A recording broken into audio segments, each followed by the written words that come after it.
As my husband spoke those words and busied himself with packing, the weight of his impending absence settled heavily upon me. I knew soon I'd be consumed with caring for the baby, leaving little room for me to return home anytime soon. His casual tone belied the gravity of his departure, urging me not to miss him too much. Standing there, silently observing his actions, I couldn't shake the feeling of abandonment creeping over me. He seemed oblivious to my emotions, his laughter and carefree demeanor contrasting sharply with my own turmoil. Even as he jovially inquired about our son's baby bottle, his thoughts were elsewhere, on the child he'd fathered with another woman, not ours. My name is Linda, a 42-year-old caregiver, juggling part-time work and aspirations of becoming a certified nursing assistant. My family, ostensibly complete with my husband and our son, was fractured by his infidelity. Despite enduring years of heartache and tears, I remained tethered to him by love. Once a notorious womanizer, my husband had seemingly settled into domesticity after our son's birth. Yet, beneath the facade of stability, his old habits lingered, resurfacing in clandestine affairs. Robert, our son, on the cusp of adulthood, was the center of my world, his impending departure for college both a source of pride and anxiety. Amidst the chaos of our lives, suspicions gnawed at me, fueled by the telltale signs of his infidelity, lingering scents of perfume, stray hairs, and unexplained absences. Despite my intuition, I lacked the courage to confront him, choosing instead to endure in silence. Then, during a seemingly ordinary family dinner, the truth threatened to unravel. In a rare moment of candor, fueled by alcohol, my husband's words betrayed his guilt. As he marveled at Robert's growth, his clumsy attempts to connect only served to deepen the chasm between us. Caught off guard by the sudden shift in conversation, I realized that our fragile facade of familial bliss was on the brink of collapse. As my husband uttered those shocking words, both Robert and I exchanged wary glances, suspicion clouding our expressions. With a gulp, he drained the remainder of his beer, his next revelation hanging heavily in the air. "The thing is," he began, his voice faltering slightly, "my girlfriend is pregnant." The room fell into an eerie silence, the weight of his confession leaving us stunned. Girlfriend? Pregnant? It seemed incomprehensible, nonsensical. I couldn't help but emit a dry, incredulous laugh. "You must be joking," I retorted, disbelief coloring my tone. "You've clearly had too much to drink today." But he persisted, his words weighted with a disturbing sincerity. "No, it's true," he insisted, his admission chilling me to the core. "We've been together for a year now, and it seems we've accidentally created a baby." In a flurry of panic, I rose from my seat, instinctively shielding Robert from the sordid revelation unfolding before us. His young face remained blank, untouched by the gravity of his father's words. "Robert, go to your room," I urged, desperation seeping into my voice. "This isn't a conversation for you to hear." But my husband interjected, callously disregarding my plea. "No, let him stay," he countered, his indifference to our son's innocence cutting through me like a knife. "This might be the last time we're all together." Enraged, I couldn't contain the fury rising within me. "How can you say that?" I exclaimed, my voice trembling with anger. "Our son doesn't need to be exposed to this, especially now." In a sudden surge of protectiveness, I enveloped Robert in a tight embrace, seeking solace in the warmth of our bond. He clung to me, his vulnerability palpable amidst the chaos unfolding around us. But my husband remained unmoved, callously continuing his confession. "I will be coming home for a while," he stated matter-of-factly. "I'll be helping her raise the baby, you know." His words washed over me in a dizzying whirlwind, the magnitude of his betrayal finally sinking in.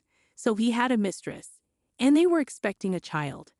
And he had chosen now, on the precipice of the baby's birth, to divulge the truth to us. I struggled to comprehend my husband's inexplicable behavior, feeling as though I was on the brink of losing my grip on reality. Over 2 decades of shared life together seemed to unravel before my eyes, leaving me reeling in disbelief. Despite the moments of resentment that punctuated our years together, witnessing him care for Robert always reassured me of his commitment as a father. But now, faced with the sudden revelation of his affair, I couldn't fathom how he could so callously discard the trust and bond we had painstakingly built. "That's how it is," he announced nonchalantly, as if it were the most natural thing in the world. "I'll be heading to her place this weekend and need to get ready." As he began to pack his belongings with a casual demeanor, a sense of devastation settled over me, the ache in my heart growing with each item he placed into his backpack. Lost in my turmoil, his cheerful inquiry about baby bottles used by Robert pierced through the heaviness in the room. Silently, I shook my head, unable to muster a response. Yet, amidst the wreckage of our shattered marriage, there remained one precious memento. It wasn't intended for him or his mistress. It was a token meant for the future, a testament to the shared joys and challenges of parenthood that my husband and I had hoped to revisit together. As he departed the room, dismissing the sentimentality of our shared memories, I couldn't help but wonder if he had truly forsaken us. Did he just abandon us? Robert's voice trembled with unshed tears, echoing the question that lingered unspoken in my own heart. 3 days later, as my husband prepared to leave for his mistress's place, I confronted him with the shattered remnants of my trust. "I believed in you," I choked out through tears, my voice breaking with the weight of betrayal. His response cut through me like a knife, a cruel mockery of our shared dreams. "I always wanted another child," he declared callously, his laughter ringing hollow in the wake of his betrayal. "But you were always too busy, weren't you? We grew older, and I knew we couldn't have another one." As he callously dismissed our shared pain, Robert's glare burned with unspoken fury, a silent witness to his father's betrayal. With a heavy heart, he offered me solace, his gentle touch of balm for the wounds inflicted by the man who had once been our anchor. "What's with that look?" My husband's dismissive words hung in the air, leaving a bitter taste of abandonment in their wake. "By the time I come back, I won't be around anymore. Are you okay with that?"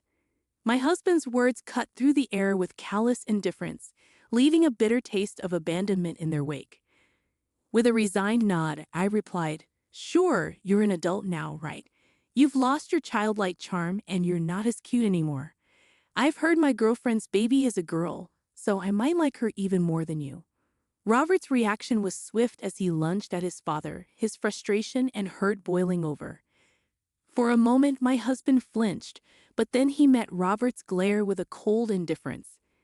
"Ah, she's so young and cute, unlike you guys," he retorted dismissively. "I'm really looking forward to our future together." The truth hung heavy in the air as Robert spoke up, his voice laced with resentment. "Yeah, I get it now. You're the worst dad. At least now both Mom and I can make up our minds. We know what to do." Joining Robert's side, I added my voice to his defiance. "You should know that there will be no home for you to return to anymore." My husband, visibly annoyed, shook off Robert's grip and departed without so much as a goodbye, leaving behind a void where our family once stood united. But we refused to remain passive in the face of his betrayal. Already, we had begun to strategize, laying the groundwork for our next steps. About 2 weeks later, my husband called, his laughter grating against my frayed nerves as he spoke of the smoothness of raising their daughter. He even had the audacity to send a photo of the mistress cradling the child, igniting a simmering rage within me. Unbeknownst to him, his careless actions had unwittingly provided us with the evidence we needed to move forward. I saved the photo and commenced recording the conversation, marveling at my husband's astonishing lack of foresight. Right on cue, his mistress seized the phone and initiated the dialogue. "Are you the wife?" she inquired, her tone betraying a hint of smugness. "I'm sorry I've taken your husband all for myself, but it can't be helped since we have a child together now, right?" I couldn't help but scoff at her audacity, masking my disbelief with a disarming reply. "Lol, yes, raising a child can be tough. I'm so glad you're understanding. When I first heard about you from your husband, I just thought you were a weak person who couldn't do anything but cry. But that's not how you sound at all." As her words washed over me, a wave of realization dawned. So this was what my husband had been saying about me to his mistress. Once, such disparaging remarks would have wounded me deeply, but now they elicited nothing more than a fleeting indifference. The love I once harbored for my husband had long since dissipated. Summoning my resolve, I addressed her pointedly. You knew my husband was married with a child, and yet you still pursued him, right? Her response was laced with a thinly veiled excuse, attempting to shift the blame onto my husband's deceit. I didn't know at first, she protested. Your husband always removed his wedding ring when we met, so when he finally told me, I was surprised. But my feelings for him didn't change. We'll be together forever. Despite the infuriating nature of her words, I couldn't help but acknowledge the strategic advantage they presented. This conversation would serve as irrefutable evidence that the mistress was aware of my husband's marital status and had knowingly continued their illicit relationship.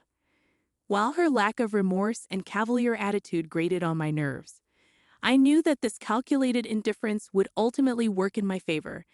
It would have been far more challenging to exact revenge if she had feigned contrition or expressed genuine remorse over the unplanned child. I bid them to do their best and ended the call, 2 years slipping by in the blink of an eye. Then, on that fateful day, the familiar number illuminated my phone screen, prompting a deep breath before I answered. Hey, how have you been? I'm coming home now, so make sure the house is clean, okay? His voice sounded casual, as if oblivious to the upheaval he'd caused. Didn't I tell you back then that there's no home for you to return to? What are you trying to prove? I interjected, my tone laced with frustration. Exasperated, my husband attempted to justify his actions. Sure, I admit I was wrong to leave suddenly, but I can't leave her to raise the child alone, right? You were a mother too, so you should understand. His words grated on me, a stark reminder of his unchanged nature since that pivotal day. Yet, amidst the turmoil, I found a sliver of reassurance. Perhaps his consistent lack of growth was validation enough that Robert and I had made the right decision in prioritizing our own well-being. I think you misunderstand. There's literally no house for you to return to. I sold it, I announced, bracing myself for his reaction. His gasp echoed through the phone, prompting me to recount the events of that pivotal day 2 years prior. In the midst of our turmoil, Robert and I had realized the looming possibility of my husband's return, a prospect I couldn't bear to entertain. The house, once a symbol of our shared life, now felt tainted by his betrayal. It was then that Robert had offered a solution, his calm demeanor a beacon of clarity amidst the chaos. Isn't this house under your mom's name? He had asked. In that moment, a daring plan took shape. With Robert's savings and the proceeds from the sale, we could sever the final ties to our past and forge a new path forward, unencumbered by my husband's presence. It was a bold move, but one that promised freedom from the shadows of our shared history. And as I contemplated the possibilities that lay ahead, I couldn't help but feel a glimmer of hope stirring within me. I embraced Robert's idea wholeheartedly and began the necessary preparations. With unwavering determination, he poured himself into his studies, eventually earning acceptance to a college located far from our previous life. Meanwhile, I diligently pursued certification as a nursing assistant, opening up new career opportunities with higher earning potential. The decision to sell the house was a monumental one, but it marked the beginning of our journey toward independence and self-reliance. Before proceeding, we sought my grandfather's blessing, knowing that the house held sentimental value passed down through generations. When I disclosed the situation with my husband to my grandfather, his reaction was one of unbridled fury. Yet, in his anger, he also offered his unwavering support, generously providing us with a portion of their savings to facilitate our fresh start. Moved to tears by my grandparents' kindness, we embarked on our new life, settling in the state where Robert's college awaited. As we adjusted to our new surroundings, I couldn't help but feel a sense of gratitude for the love and support that had propelled us forward. Yet, amidst the chaos of our transition, my husband remained oblivious to our whereabouts, having shown little interest in our lives during Robert's crucial exam period. You can't bluff me like that. His voice grew increasingly agitated, revealing his mounting panic. Unfazed, Robert calmly asserted our newfound independence. If you doubt us, you're welcome to come see for yourself. But for now, we're busy. Goodbye. As my husband's protests grew desperate, Robert seized the phone, his voice cutting through the tension with unwavering resolve. Dad, you said it yourself. We don't need you anymore. We don't need a father who abandons us to be with his mistress. His words struck a chord, evoking a raw vulnerability in my husband that I had seldom seen. Please wait, he pleaded, his voice tinged with desperation. I know I messed up, but don't abandon me. I reclaimed the phone from Robert, steeling myself to deliver the final blow. You may not agree to a divorce, but we're moving forward with the preparations anyway, I asserted, my voice firm with resolve. And did you know that alimony payments for fathering a child with your mistress during our marriage can be almost double the usual amount? Better start preparing for that. Without waiting for my husband's response, I ended the call, rejecting his subsequent attempts to reach out. I had no desire for further stress. From now on, he would bear the financial burden of raising a child with his mistress while supporting me with alimony payments. My husband had always been reliant on me, lacking real skills and showing little initiative in household chores. His absence left behind a trail of untended messes, a stark reminder of his dependence. I couldn't envision his relationship with his young lover lasting, given his track record of irresponsibility. Speaking my mind had lifted a weight off my chest, and I took a deep breath, feeling lighter despite my exhaustion. Robert's concern for me was evident, but I reassured him with a forced smile. I'm fine, I assure him. Let's go out and eat something you like today. His worry lingered, but he attempted to maintain a cheerful demeanor for my sake. I found his consideration endearing, his debate over dinner options melting away my worries. Despite the challenges we faced, I was determined to create new happy memories with my son in our unfamiliar surroundings. As I pondered our future, a sense of optimism washed over me. Robert's kindness and concern for me touched my heart, but I knew I needed to prepare him for a future of independence. Teaching him to cook would be a priority, ensuring he could fend for himself when the time came.